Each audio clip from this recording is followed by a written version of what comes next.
When traditional Russian icon painters begin work on a new piece, they start by covering a simple wooden panel with a mixture of chalk and glue. The whiteness will shine out from the finished painting, representing the purity of the human soul. Then they give their saints shape and colour using paints made of traditional materials, bright blue from Afghan mines, pale green from corroded copper, deep red from Spanish mercury.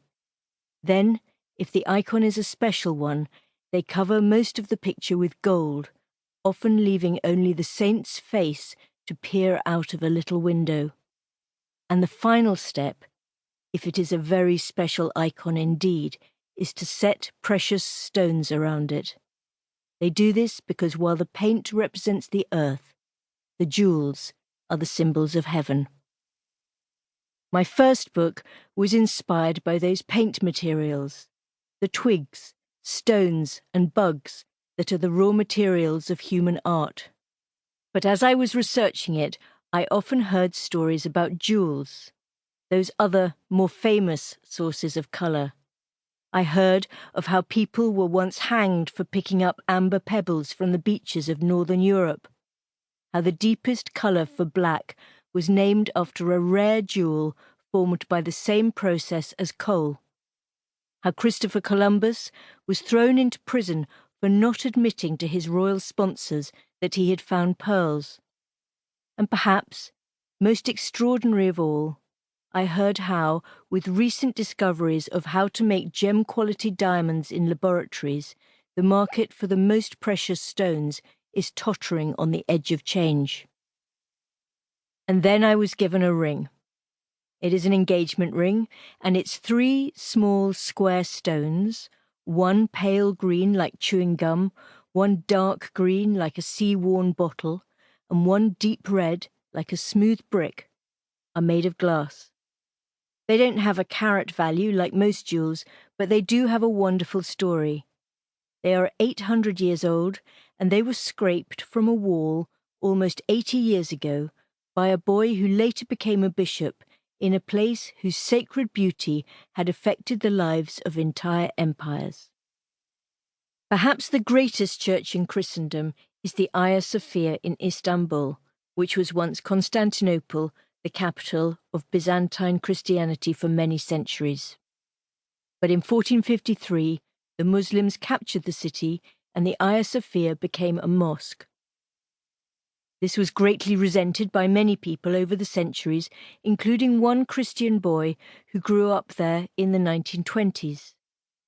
He and his friends sometimes pretended to be Muslim boys and went up to the women's section in the gallery, put their hands behind their backs, and pretended to pray while they prized out the mosaic stones from the wall to sell to tourists in the marketplace.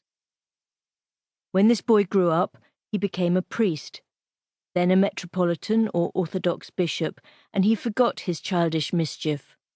But one day, some years ago when he was very old, he found his 3 last stones and gave them to my fiancé.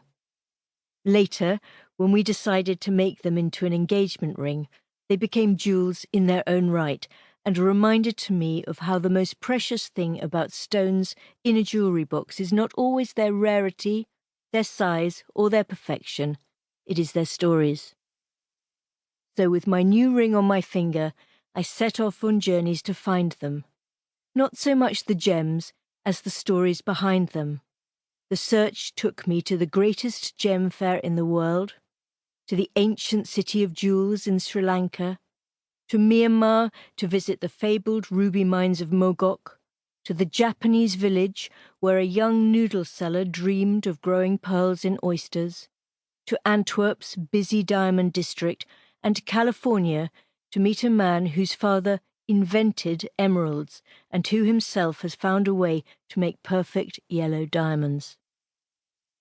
This book is mostly written in praise of small things.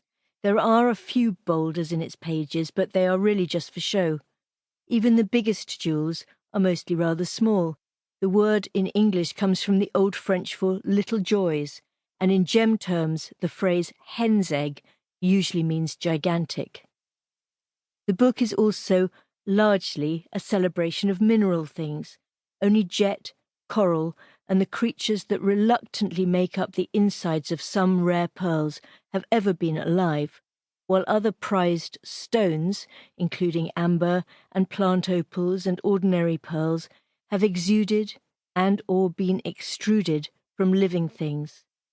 But most gems are crystals that have formed in the depths of the earth and emerged millions, or in one case hundreds, of years later, with a beauty for which men and women have, on occasion, been prepared to commit theft, treason, torture, and murder.